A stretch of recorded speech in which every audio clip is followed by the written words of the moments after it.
Bismillahirrahmanirrahim. Assalamualaikum warahmatullahi wabarakatuh. Alhamdulillahirabbil alamin. Yang pertama, marilah kita senantiasa memanjatkan puji syukur kehadirat Allah Subhanahu wa taala atas nikmat yang telah Allah anugerahkan kepada kita semua. Yang kedua, sholawat dan salam semoga Allah curahkan kepada junjungan kita Nabi Muhammad sallallahu alaihi wasallam. Teman-teman perbankan syariah yang saya banggakan, setelah pada pertemuan yang lalu kita membahas tentang unsur-unsur dalam pembiayaan, maka pada kesempatan hari ini kita akan membahas tentang jenis-jenis pembiayaan yang ada di perbankan syariah ya. Ketika kita berbicara tentang jenis-jenis pembiayaan, maka secara garis besar pembiayaan di bank syariah ini dibagi menjadi beberapa ya. Yang pertama berdasarkan tujuan ya. Tujuan ini bisa tujuan penggunaannya, kemudian juga bisa dikelompokkan menjadi berdasarkan jangka waktunya. Nah, ini merupakan pembagian pembiayaan secara umum yang biasa dipakai oleh bank syariah gitu ya. Namun ketika kita bicara lebih spesifik, maka masih terdapat jenis-jenis yang lain daripada pembiayaan-pembiayaan. Misalnya pembiayaan berdasarkan wilayah ya, berdasarkan sektor ekonomi yang dibiayai, bahkan ada pembiayaan berdasarkan pekerjaan nasabah, dan yang lain-lainnya itu juga banyak. Nah, sekarang pada kesempatan yang pertama kita akan bahas tentang pembiayaan di bank syariah berdasarkan tujuan penggunaannya. Yang pertama adalah pembiayaan konsumtif ya. Seperti namanya, pembiayaan konsumtif ini adalah pembiayaan yang dipakai untuk kebutuhan konsumsi. Contohnya apa? Misalnya untuk pembiayaan untuk pembelian mobil, motor, rumah, atau biaya sekolah ya, atau yang hal-hal yang semacamnya itu ya. Nah, ketika kita melihat data, teman-teman bisa lihat di statistik perbankan syariah dari waktu ke waktu, dari masa ke masa, maka teman-teman bisa lihat pembiayaan konsumtif ini sampai saat ini masih sangat mendominasi di berbagai bank di Indonesia ya. Kenapa? Karena memang disadari atau tidak, kultur ya atau budaya masyarakat di Indonesia itu memang lebih banyak gemar konsumsi, diakui atau tidak kan seperti itu ya.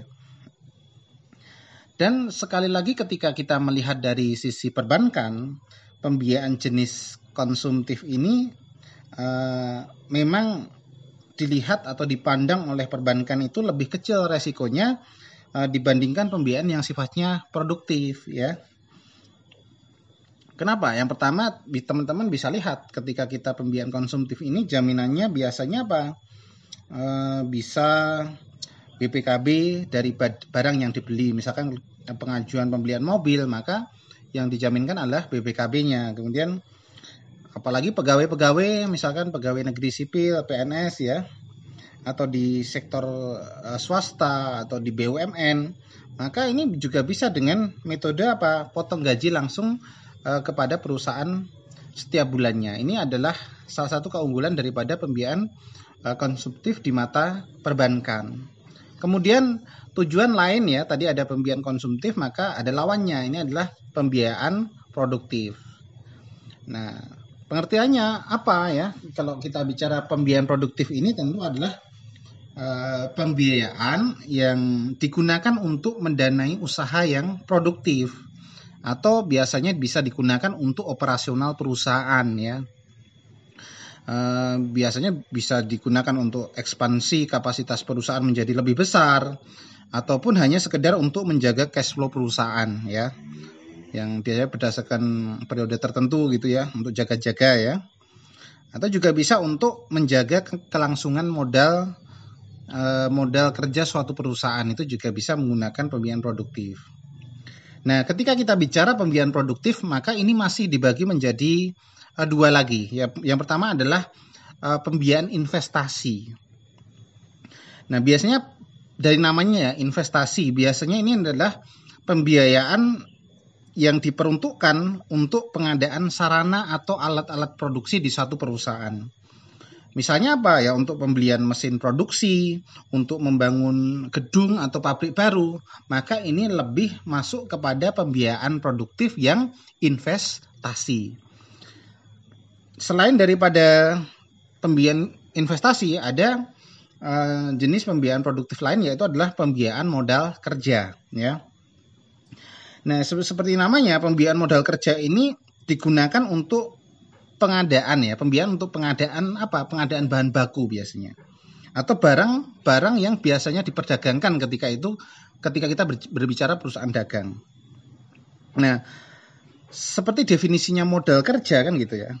Ini kan adalah bisa didefinisikan sebagai apa ya? Modal itu adalah sesuatu yang dipakai dalam jangka waktu yang relatif singkat atau pendek, ya. Contohnya apa? Misalnya kita berbicara di perusahaan dagang misalnya. Ini contohnya apa? Persediaan barang dagang, ya. Kalau di perusahaan industri dapat berupa pembelian barang baku, ya. Bahkan juga bisa untuk menggaji karyawan atau menjaga cash flow perusahaan, ya. Intinya masuk kegiatan operasionalnya kan begitu. Nah, ini tentu contoh pembiayaan yang digunakan untuk modal kerja. Di sini tentu teman-teman akan melihat karakteristik yang berbeda, ya, antara investasi dengan modal kerja. Biasanya investasi relatif lebih panjang waktunya, jangka waktunya, dibandingkan pembiayaan produktif dengan konsep pembiayaan modal kerja kan begitu. Setelah tadi berdasarkan tujuan penggunaannya, maka ada kelompok lain, yaitu pengelompokan pembiayaan berdasarkan jangka waktunya. Biasanya ada 3 pengelompokan, ya. Biasanya ada jangka pendek, jangka menengah, dan jangka panjang kan begitu ya. Nah, biasanya yang pertama adalah pembiayaan dengan jangka pendek. Berapa lama biasanya? Biasanya pembiayaan dianggap jangka pendek ketika waktu pembiayaannya tidak lebih dari 1 tahun atau kurang dari 1 tahun, ya. Nah, ini baru dikatakan pembiayaan jangka pendek, ya, karena juga tidak lebih dari 1 periode akuntansi kan gitu. Biasanya memang pembiayaan jenis ini berbentuk apa ya, fasilitas rekening koran kepada bank umum, atau yang paling populer saat ini adalah kartu kredit kan begitu. Ini contohnya seperti itu. Kemudian pembiayaan dengan jangka menengah ini biasanya berjangka waktu 1 sampai 3 tahun. Ini masuk dalam kategori menengah, ya. Nah, pembiayaan jenis ini biasanya pembiayaan yang di dalam masuk pembiayaan modal kerja, ini biasanya masuk ke jangka waktu ini menengah.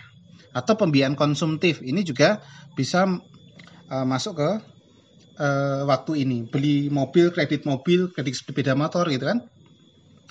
Itu kan rata-rata waktunya ya 1 sampai 4 tahun. Ya paling sering itu 1 sampai 3 tahun, kalau teman-teman lihat itu ya. Ya, ini contoh pembiayaan jangka menengah. Kemudian ada pembiayaan dengan jangka panjang. Berarti apa? Pembiayaan yang jangka waktunya lebih daripada 3 tahun, ya. Nah, ternyata ketika kita sekali lagi melihat data, mau mencermati data perbankan syariah atau semua ya perbankan ya secara umum, maka ternyata pembiayaan berjangka panjang atau di atas 3 tahun ini masih mendominasi pembiayaan perbankan di Indonesia. Teman-teman bisa lihat nih ya. Bank Indonesia saja termasuk jarang sekali mencairkan pembiayaan berjangka waktu di bawah 3 tahun, ya. Jadi memang masih mendominasi. Contohnya apa? Beli rumah. Jangankan di atas 3 tahun. Rata-rata beli rumah di Indonesia ini jangka waktunya bisa 10 sampai 15 tahun, ya. Bahkan ada yang sampai 20 tahun, ya. Beli motor, mobil itu rata-rata juga ditawarkan. Ada juga produk yang memang jangka waktunya sampai 4, ya. Motor biasanya 4 tahun, mobil itu sampai maksimal biasanya 5 tahun kan begitu. Nah, ini memang di Indonesia itu relatif mendominasi pembiayaan dengan jangka waktu yang panjang atau di atas 3 tahun, ya. Nah, saya kira ini penjelasan tentang jenis-jenis pembiayaan Mungkin silahkan bisa didiskusikan atau teman-teman punya pengelompokan lain terkait pembiayaan yang ada di bank syariah ya. Silahkan nanti bisa menjadi bahan diskusi di perkuliahan. Ketika ada pertanyaan atau saran atau masukan, silahkan bisa disampaikan di grup WhatsApp ya. Dari saya mohon maaf apabila ada salah dalam lisan dan laku. Akhir kata, wassalamualaikum warahmatullahi wabarakatuh.